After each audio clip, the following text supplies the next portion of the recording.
Hi everyone, welcome to next tutorial on Flutter basic course. And in previous tutorials, you learn about the various widgets such as material app, scaffold, app bar, text, and we also use the custom fonts here and also the floating action button. And in this tutorial we're going to learn much more widgets such as stateless widget and container, expanded, padding, rows, columns, and much more widgets that we're going to use in daily life while building the Flutter project. And I believe things are making sense to you now, and if it is not making sense, don't worry, we're gonna practice a lot more till the end about various widgets so that you can get all the knowledge about the basic of the Flutter. So now let's get back to our project, and before that, if you haven't subscribed the channel, don't forget to subscribe and press the bell icon and like the videos also, and so that you can get notified on upcoming videos. All right, now let's get back to our topic. So in this video we're gonna learn about stateless widget. First let's create the stateless widget. So in VS Code you can type just st and control space, and you're gonna have the bunch of options here. You can see the list of options here, and you can just select the Flutter stateless widget, and your stateless widget is created. Okay, now let's name it homepage, and this is our widget. So basically in Flutter all widgets are class.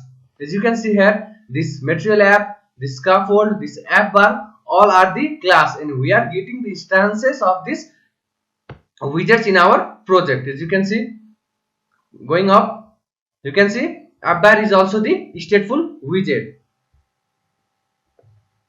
Right, now let's get back to our project. Okay, and before moving to the project, now let's discuss what are stateless and stateful widget. So in Flutter, either widgets are stateless or stateful. They can be anything but cannot be both. So what is stateless widget? A widget of the state cannot change over time. That means the state of the widget, stateless widget, cannot change over time. And the example can be the icon button, and the text. And whenever the user interacts or triggers an event and the state doesn't change, that is stateless widget. And the other is stateful widget. That means whenever according to the events or any trigger, the state of the widget changes, it is stateful widget. That the example can be checkbox, switch, and radio button. So don't worry if you don't get this in this time. We're gonna discuss a lot more, and we're gonna practice with the demo while building our application. Right, now let's build our application. In Flutter you can create your own custom widget. That is, we have just created the widget homepage, or you can get the inbuilt widgets such as center, text, that is provided by the Flutter SDK. And along with it, we are creating the widget, and it also gives the idea of reusable components or widgets. That means we can use this widget whenever we want to use in other places of this project also. So in Flutter we can create the reusable widgets also. And I'm telling this again and again that in Flutter every widgets are the class. As you can go here and you can see, let's go up, and you can see floating action button is the stateless widget, and it is extending the stateless widget. Similarly in home page we are also extending the stateless widget, and extending means we are getting all the properties of this stateless widget into our custom widget. You can see here we have the build method here, and this build method is coming from the stateless widget. You can see this build method, and here we are overriding it, as you can see here.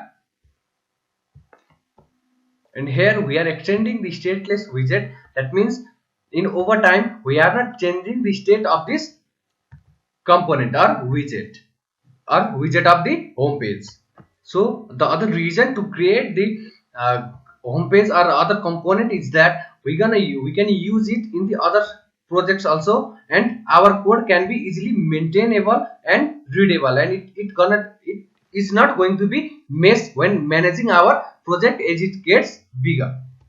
And inside the homepage widget, you can see the build method, and which has the return type of the widget. As it has the return type of the widget, we are returning the placeholder widget from here. So ultimately what I'm gonna do is I'm gonna return our widget tree or our home page here. And we have already kind of create our home page here. You can see the scaffold, app bar, and we have already created our home page. You can see we have directly created our home page directly inside the home material app. You can see. And now what I'm gonna do is I'm gonna copy from this scaffold up to this, and then I'm gonna remove this and then paste it here. Okay, the error should be gone now.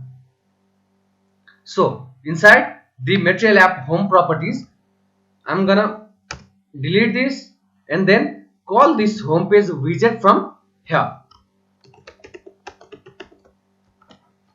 and the error should be gone now. Okay, now let's make it const, and all right, and the error should be gone now.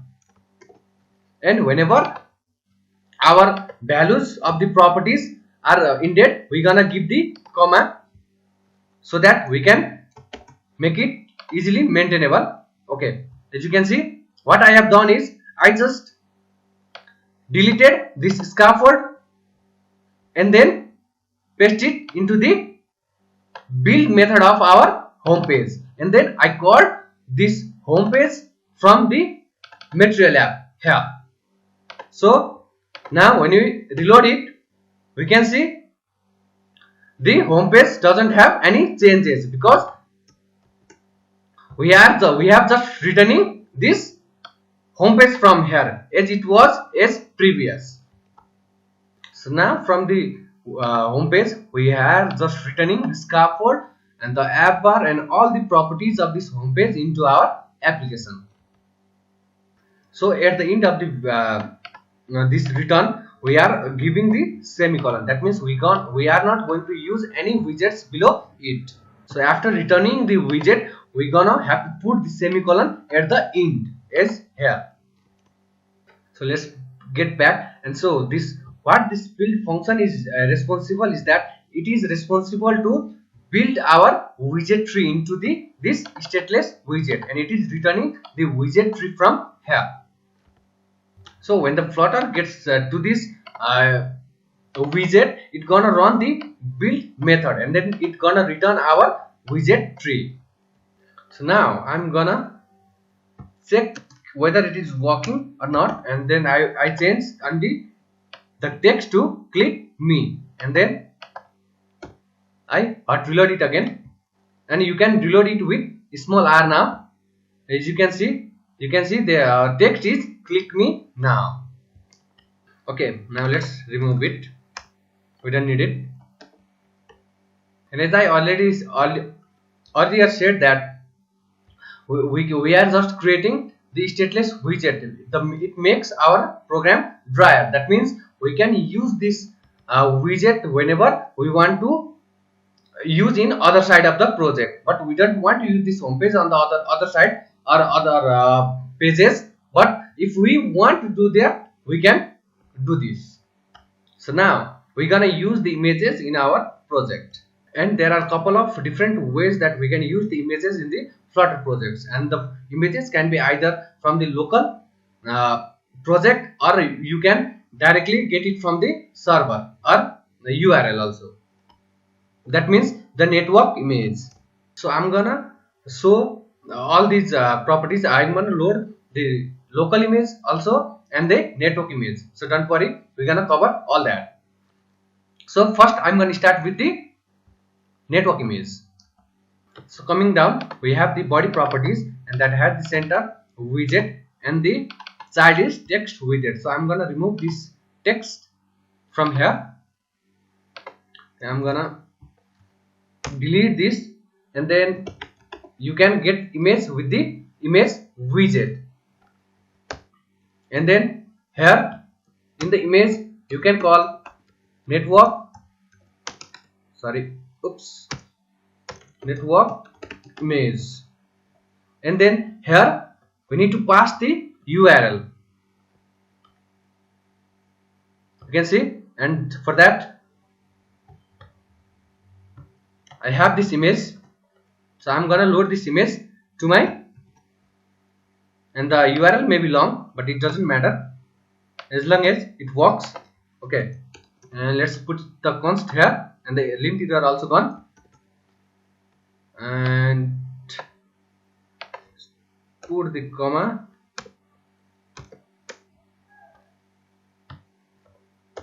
here. Okay, right. Now when we restart it or reload it again with small r or just r, you can see the image is loaded on our application. So this network image provides us ability to get or to render the image from the URL. As you can see here, we have this URL, and with the help of network image we are getting this image into our application. So this is very simple. So how it simply works, you just have to call the image widget having the image property, and then with the network image value, and then you can just get the string URL here, and you can have the network image loaded in your application. So after the network image we're gonna use the asset image or local image, and it is a bit complex and a bit different process, but don't worry, it's not that complex. We're gonna cover it now. So for that I'm gonna remove this network image, right, and then on the image property of the image I'm gonna write the get the other property, other value, that is asset image, and it takes the URL and it takes the string. So here we need to pass the path to that image. So for that let's create a folder in the root folder and name it assets, and here I'm gonna place my image in this folder. So what I'm gonna do is I'm gonna go to the folder where the image is located. Okay, let's go to the folder, and I have the image on the desktop, and I'm going to use this temple image. So I'm going to drag and drop to the assets folder of the application. As you can see, the assets folder consists of this image. So to use this image into this main.dart file, okay, let's close this. Okay, to use this image into the main.dart file, you need to go to the popsec.yaml file and then provide the path to this asset, to this image. So for that scroll down and until you find this asset property, and then inside the assets you can just give the path to this image, assets comma and our temple.jpg,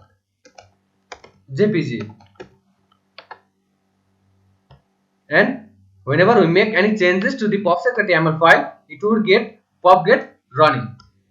So after getting the exit code 0, you can close this popsec.yaml file. So when uncommenting these properties, you need to be aware of the spaces in this popsec.yaml file. As you can see, we have the two spaces, or the alignment of these assets or these properties needs to be aligned on two spaces. As you can see, this is the property of this assets, so it is the two space away from this alignment, and then it has the dash, and then you have this one space, and then the value, the path to this temple.jpg. You can see you need to insert, or you need to give the type of the image also. So after placing the assets to the assets folder, now let's get back to our project, and in this asset image you can just type assets slash this temple dot jpg, and then with small r you can reload it, reload. Okay, let's close this, and you can see our images is loaded. So now let's try adding other images and changing the images from here. So for that I'm gonna drag and drop the image to the SS folder and the other image also. Okay, so as I already told, whenever you change, you need to access the images or fonts from this assets. You need to go to the offset.yaml file and then mention the assets from here slash, and then I'm gonna call, let's say we have already temple slash goomba.jpg. Okay, and then we got other image also, asset slash mountain.jpg, and after saving this we have to run the pop get running. So you got the exit code 0, that means there is no any error on the popsec.yaml file. Right, now let's get back to our project and close this and close this also. Right, now in the assets image we gonna change the image, let's say Goomba, and then we reload it with small r, and you can see the image is changed and we have the image of the Goomba Soimbuna. And similarly you can change the image of mountain also and then reload it, you can have the image of the mountain. So let's get back to the popsec.yaml file, and you can see we are repeatedly giving the name of images from the assets folder, and whenever the size of the project gets bigger and we have the lots of images into the assets folder, it gets tiring. So what we can do is we can just remove all these and we can just give the assets slash, and then with the assets slash it gives us access to all these images into the project. Okay, now let's get back again and then restart it again, and we can see the mountain again, and we can also change it to, let's say, Goomba, and we can find it walking. Right, we have our image changed. So what here we are doing is, from this root folder we are going inside this assets folder and then finding this goomba.jpg, and then it get loaded to our application. So you can just get this image, assets image, in just 2 steps. First you need to get the images to this asset folder, you need to create this asset folder and then get your images to this asset folder, and then you need to go to the popsec.yaml file and then provide the path to this folder, this asset folder, and if this asset folder name is images, you need to give this folder name images. So it is as per your need, and basically I use assets.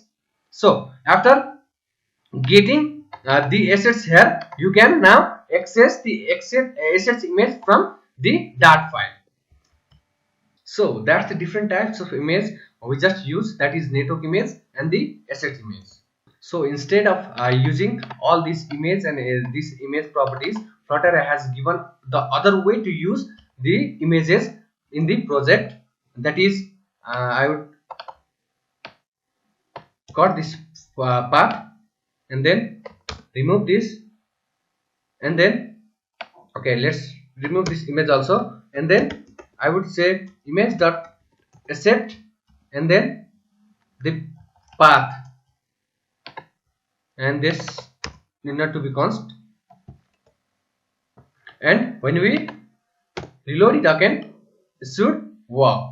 You can see it is working. Okay, let's change it to mountain and then reload it again. You can see it is still working and it decreases our code size. You can just get the asset image with the image.asset and this path to the asset folder and the image. So similarly you can do it for network image also. You can just type image.network and then you can place the URL. Okay, let's go back here and then copy this.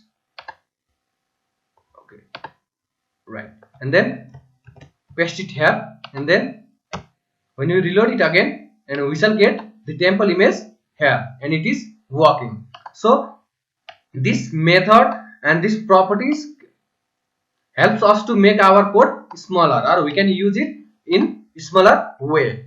Oops. Okay, so these are the shortcuts to load the images. So you can see I'm just using only a single widget that is having the child in the body, and it is because I'm just want you to make familiar with the widgets, and you can get a bit more knowledge of this widget, and then on the later we are going to learn how to place the images one above another or in the row or column. Then we're gonna start adding more widgets to this body. All right, after that now I'm gonna I'm gonna use buttons and icons in this project, and I'm gonna use them both as well. So I have just deleted the image child. So here I'm gonna call the icon, and you can see,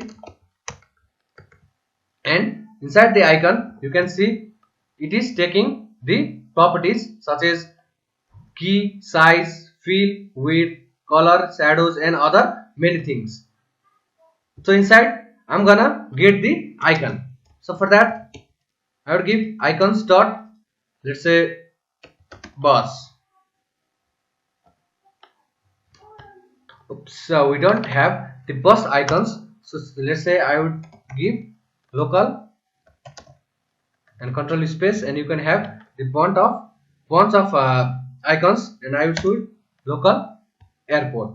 And okay, let's make it const, and then when we reload it again, we're going to see the plain icon. You can see it is a bit small. You can see the plain icon in the middle of this body.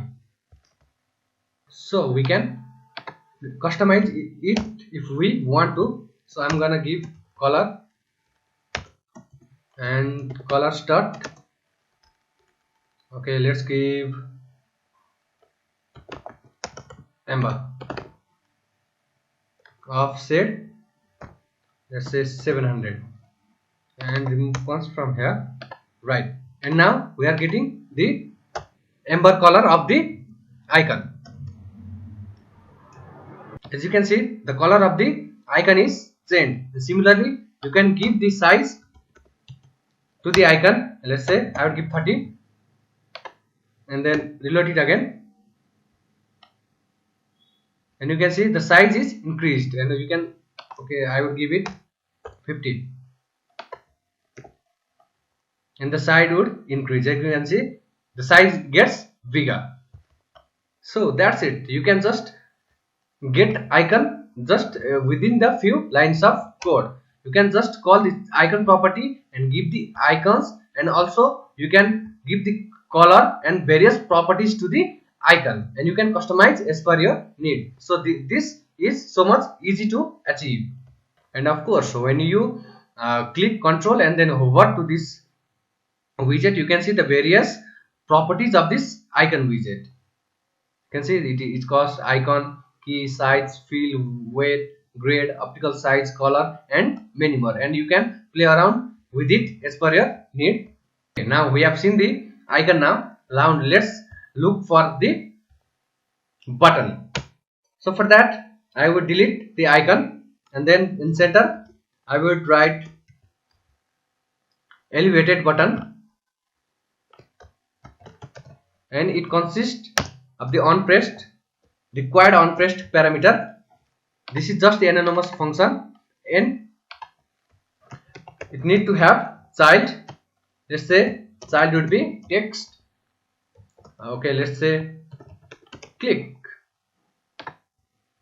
and make it const space, and then after the value we put the comma. You can see you can get the button with this elevated button widget, and it consists of two required parameters, that is onPressed. That means whenever we click that button, it is going to get triggered. This function is going to get triggered, and we can perform the function whenever the button is clicked.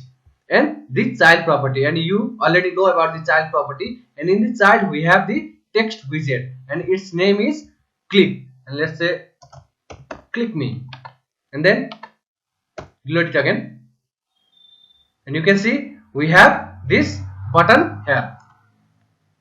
So there are different types of buttons, and first we discussed the elevated button. And if you want to learn more about the buttons, you can visit flutterjunction.com, and this is our blog.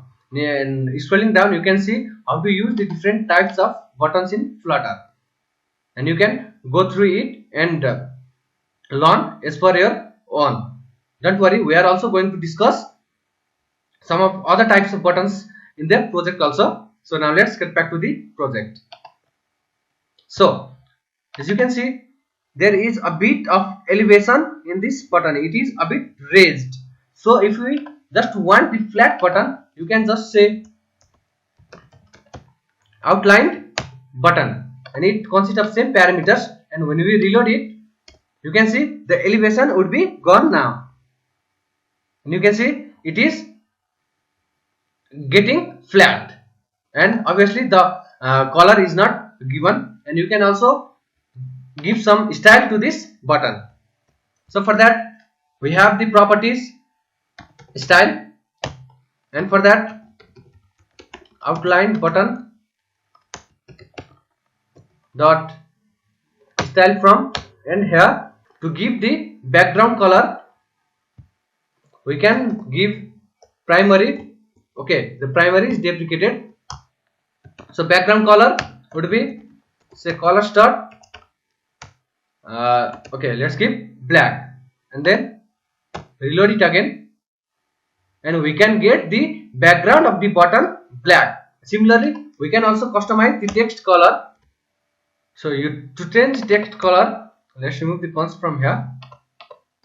Okay, you can go to text, and then style, text style, and then you can give the color of the text style. Color star, let's say white, and let's make it const. Oops. Okay, and now we can reload it again, and you can see the text is white. You can see we have the little bit of exception here. Okay, this should be at the end, not from style. Okay, and the error should be gone now.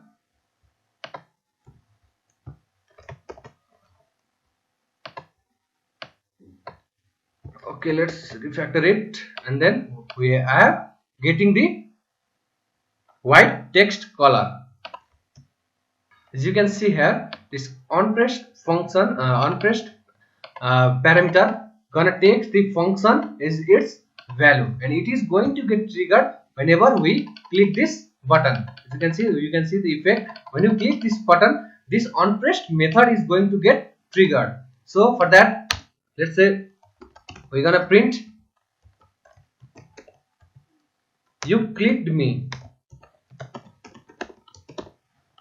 and then close it, and then we reload it again with R, and when you click, you can find this you clicked me here. When you click again, and it is triggering, and you can see this you clicked me is printed here. So this is how on pressed works.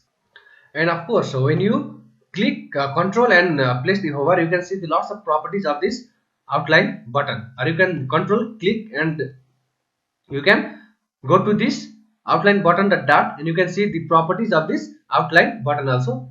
Okay, you can also run a function when the button is long pressed, on hover, on focus sense. You can also, we have already given the style also, focus node. You can get it's for your own, and we are going to discuss whenever we are going to build the project with it.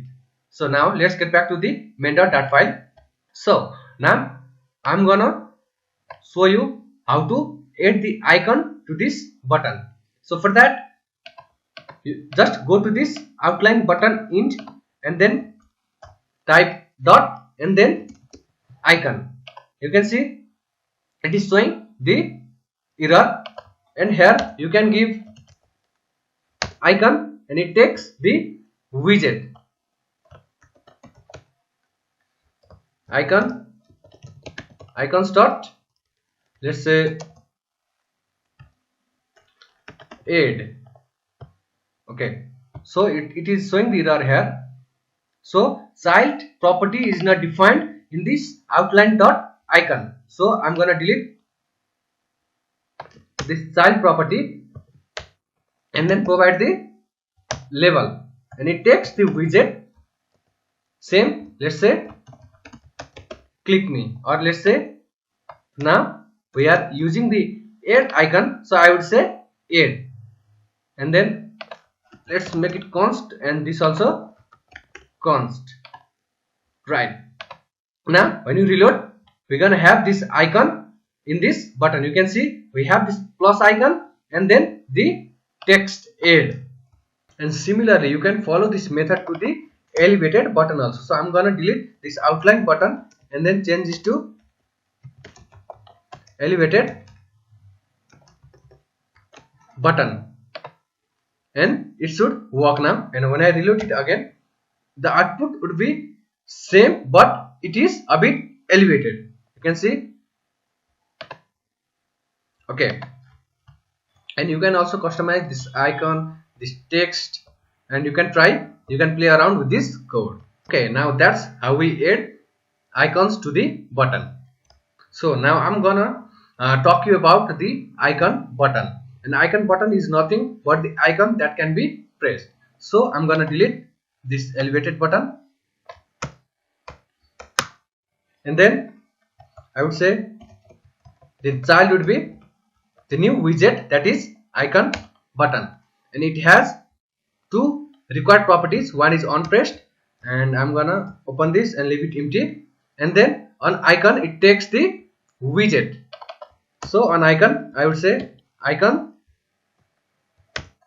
and then icons dot, let's say add, and format it again. Okay, let's put a comma here, and in VS Code you can format the code with Alt Shift and F, and it would get formatted. Right, and when we reload it again, and we can have the plus icon here. You can see the plus icon here. So let's give the size to, let's say 40, okay 50, and then color to colors dot amber, and load it again, and the size would get bigger and the color would appear. And similarly, like in elevated button or flat button, you can also trigger, you can have this on pressed button, and icon button is nothing but that has the on pressed capability with the icon. So hope you got it. So on pressed you can again print added, and then close it and reload it with R, and then when you click, you can see the added is printed on the console. So hopefully you got the general idea of buttons and how to use them, and elevated button, outline button, icon button. So you know how to use it. And also don't worry if you are not fully completed with this button, and we're gonna use these buttons all of the properties when building the project. So stick to the end. Now it is just the introduction to buttons. Okay. Alright, so far we have learned the various widgets here. So again we are going to learn the new widget, that would be container, and we're gonna also use the other properties name. Okay, let's undo it. Other properties, that is padding, other widget name padding. So for that I'm gonna delete this icon button from here, and obviously this center also. And now I'm gonna place the container widget. Let's come down, and container is the widget that provides us the container about something, that is the container. And it consists of various properties. You can see alignment, padding, color, decoration, height, width, and many more. Okay, now let's close it, and this also. So now let's get focus on the layout of the application. And this container is the simplest widget that is offered by the Flutter, and it also can be used to wrap around the other widget also. It also comes with other properties such as margin, padding, and colors and decoration also, and many more. So now let's see how container works. And when we save this now and reload it, we're not gonna see anything in the body. Like I said, it is just a container for the widgets, and now it is empty. Now let's use some of the properties of the container. Okay, now let's use the color, and let's say color start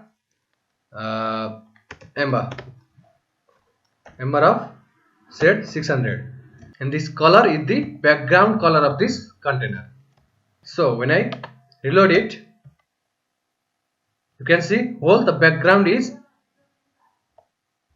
amber 600.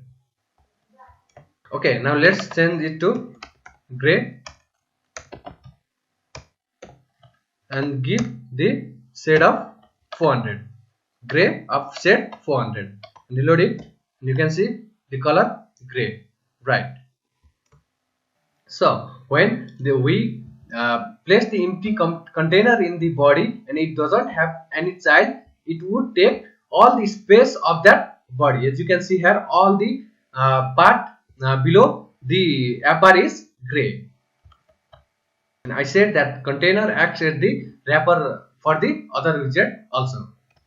So now let's use the other property of this container, that is the child, and we're gonna wrap this text with this container. We are wrapping this text with this container, and let's say welcome to home page, and let's make it const. And when we reload it again with R, you can see we have the text and the background is gray, and it is not taking the whole space is white, and the text is only gray. It's because the container is only taking the size of its wrapper, that is text. So it is wrapping the text, so it is taking the size and shape, height of this text widget, its wrapper widget. So, and if we don't have this size, with let's comment this with control and forward slash and reload it again, and it would take the whole screen. And when we uncomment it again with control forward slash and reload it again, it will only take the space of that child. So whenever this container have the child, it restricts itself to the size of this child. In this case, the size of this welcome to home page.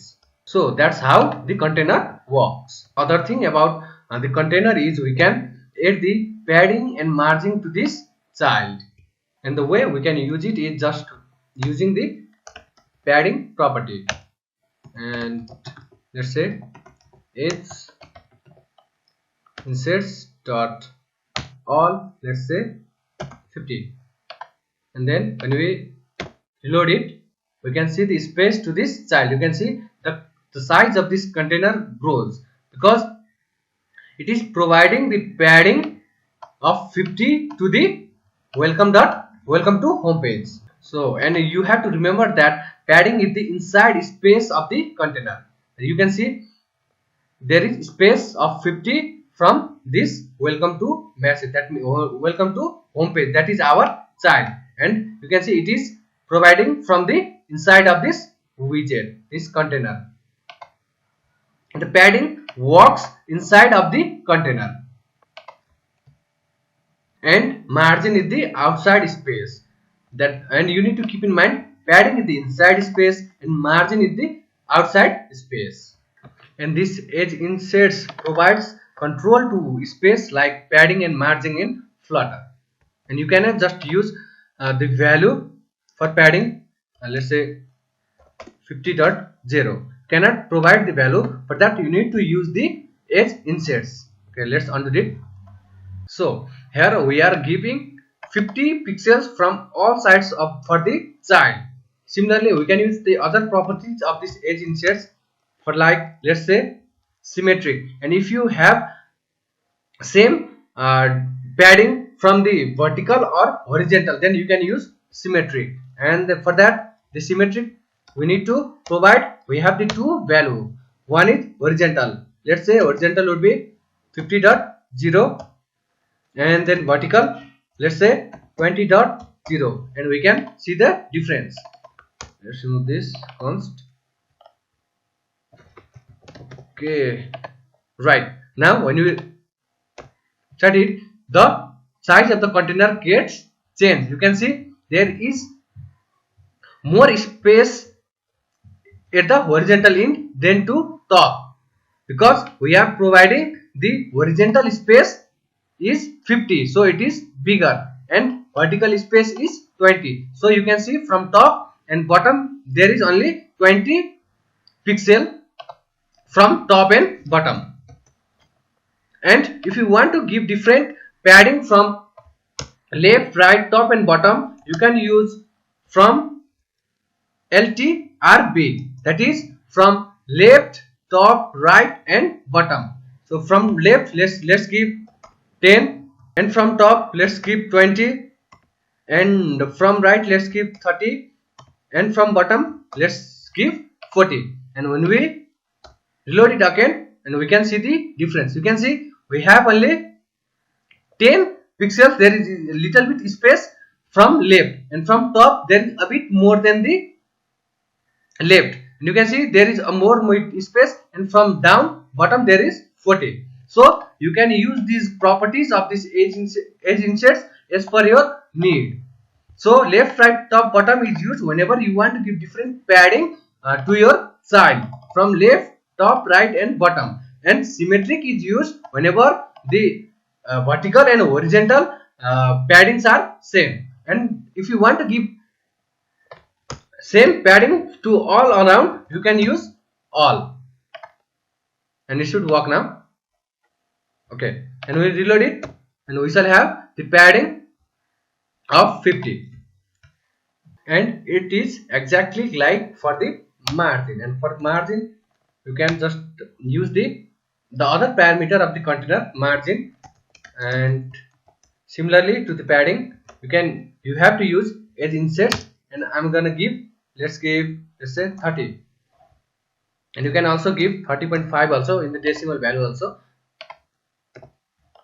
And when you reload it, you can see our container is separated from this app bar. You can see there is the space between the this side of the screen and the app bar. It is because of the margin, and as I said earlier, the margin is the outside space and the padding is the inside space of the container. And similarly for margin, you can also use symmetric and from left, right, top and bottom, but I'm going to use this all properties. So that's how you use container to surround the child. So that's how you use this container to surround the child, and you can give padding and margin also with the color. So now I don't want to use the margin and the color for this text. So how can we achieve that? And for that we have the other widget name padding, and for that let's remove this. Okay, we can remove this properties and then change this container to the padding, and padding is also the widget that is provided by the Flutter, and it has the required parameter, that is padding. And similarly to the container we can use the padding in the same way with edge inserts dot all and then the value, let's say 20.5, and then we need to place comma and then let's make it const and sorry and remove this and this. And whenever we don't need to have margin and we only need to have padding to the side, we can use the padding widget, and we need reload it again and we're gonna have the padding of 20.5 to this side widget, but we are not getting any color because we haven't defined any color. But you can see it is not attached to this app bar, and when we give, let's change to 0, can change it to 0 because it is difficult to show the difference, so I am changing it to 0. You can see when we are placing the padding to 0, it is attached to this app bar and this left side of the screen, and when you provide to 30.5, let's say, and it will get detached from this, and it is taking the space of 30.5 around it. So how can you use it? You can define the padding, and you have to define the padding properties of this padding widget, and then you can apply this padding to this child, that is for our condition, that is text, welcome to home page. So if you want to use only padding to your widget, that could be text or any other thing, you can use this padding widget. But when you want to use the padding as well as margin and also the color, then the container would be the best choice, because the padding widget does not allows the padding parameter and also the color. So we need to use container whenever we want to use margin, padding, color or anything else. This padding is responsible only to provide padding to the child. And if I'm gonna use margin property inside the padding, okay, let's copy and paste this, and you're gonna get this error because the padding doesn't contain the margin property. So let's remove this. So we're gonna see more containers, more paddings, more margins in the rest of the course, so stick to the end, and hopefully you have learned the basic uses of these containers and padding and how it works. Okay friends, so far we are just adding a single widget in the body. So whenever we need to have the multiple items in this body, how we are going to do that, and we're gonna discuss it now in this from later. Now we're gonna learn how to put multiple widgets in a single page or in the body. So for that we are going to use the combination of row and column widgets. For now let's discuss about row. So what is row? Row itself is a widget and it allows several widgets inside of it in a horizontal manner. So now let's start using row. So for that I'm gonna remove this padding, and then inside the body of the scaffold I'm gonna use the row widget, and it takes the list of children, the children parameter inside which we can define our other widgets. And because the row consists of the different widgets, it consists of the children, not the child. You can see here, and when you control and hover, you can see the children takes the list of widget. So we need to place the widget inside the children of the row. So now inside, what I'm gonna do is place the text widget inside the row, and that says hello buddies. Right, okay, let's make it const. Okay, and when we reload it, we can see here hello buddies. Is we have the only one child, and we cannot see the effect of row now. So for that we need to add the other widgets. So now inside the row I'm going to use the other widget, elevated button, and I would give the property unpressed and I would leave it empty, and then the other properties of the elevated button, that is child, and child will be text, let's say click. So in elevated button, this is the only way to place the text in the button, and it is showing the error here because elevated button is not a const. Let's put it here and then put it here, and the error should be gone now. So keep in mind, when using the elevated button, whenever you need to place the text, you need to place it with the child property. Okay, now let's reload it. As you can see, hello buddies and this button are on same row. So this is how row works. So again I'm going to put the other widget inside the row. So for that I need to put comma, and whenever the widget ends you need to put comma. You can see here it is ended, and then again I'm gonna put the container, and inside container, okay, I'm gonna give some color, and let's say color start cyan.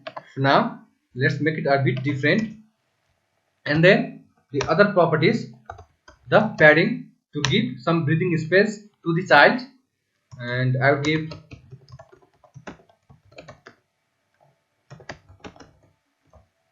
dot all, and I will give, let's give 30, and then the child, and child would be text, let's say okay, container. Let's make it const. All right, now when we reload it again, we can see the container of the color cyan with the padding 30, and all these three widgets are aligned in the row. As you can see here, hello buddies, click, and the container. So now we have more than one widget on the screen, and that is the progress. Congratulations to you all. And now you can see here there are not spaces between them, and they are all left aligned. So that's not the case, we can also manage these. So now I'm gonna use the other properties of the row. So it should be inside the row, not inside the children. So you need to keep in mind that.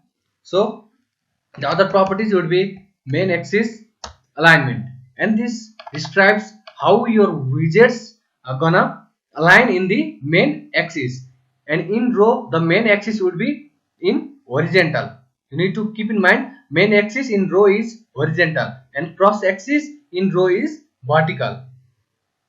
Keep in mind, main axis is horizontal and the cross axis is vertical for the row. So to understand the main axis and cross axis alignment, I have prepared the image. So now let's get there and understand what is main axis alignment and other is cross axis alignment. And you can see, as far as our app, we have the button, text, and the container, and the main axis of row is the horizontal, that is, this is the main axis as the items are aligned in the row, and the cross axis is perpendicular of the main axis. That means you can see here it is perpendicular and it is horizontal. So main axis in row is always the horizontal. So when you want to give any spaces, or when you want to give styling to the main axis, that would be gonna in horizontal, and when you give the cross axis alignment to the row, that would be in vertical. Okay, now let's get back and learn to use in the project.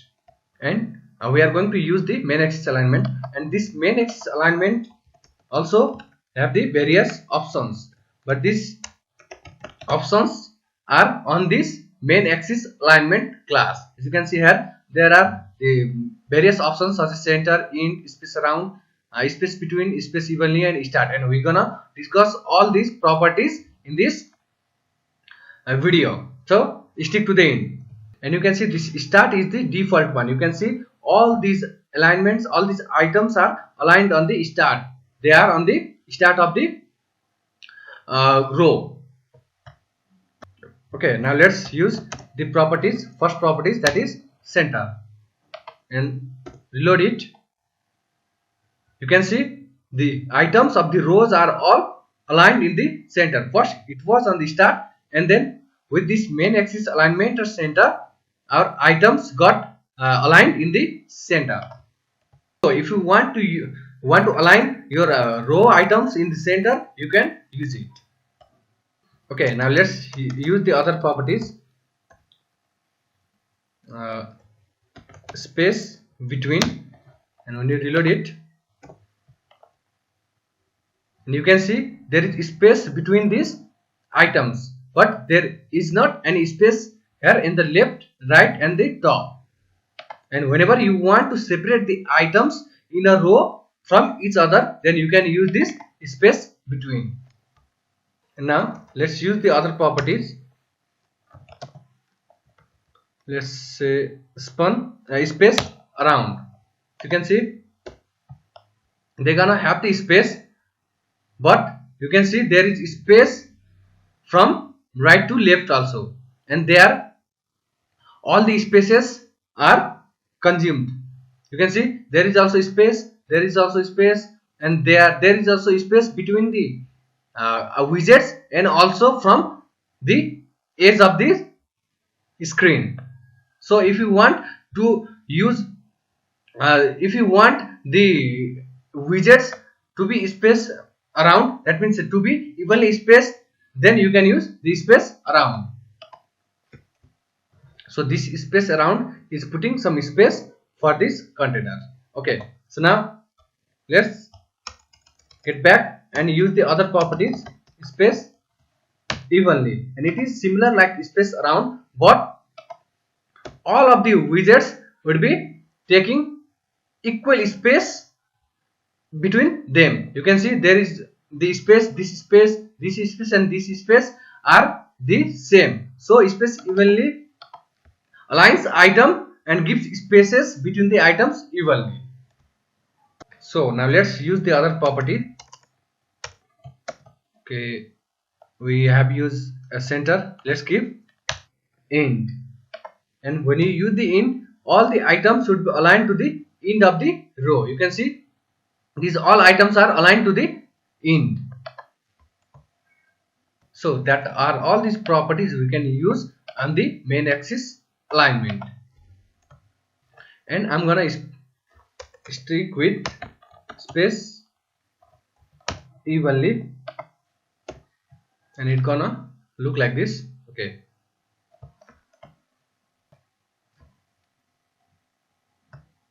and we can also control on the cross axis, that means on vertical direction. You can see this vertical direction, right? And so for that we're gonna use the other properties named cross axis alignment, and these are also the main axis alignment, but we're gonna use cross axis alignment, and it has different properties as well. Okay, let's start with center, and when we reload it, and it is the default value, so we don't see any changes.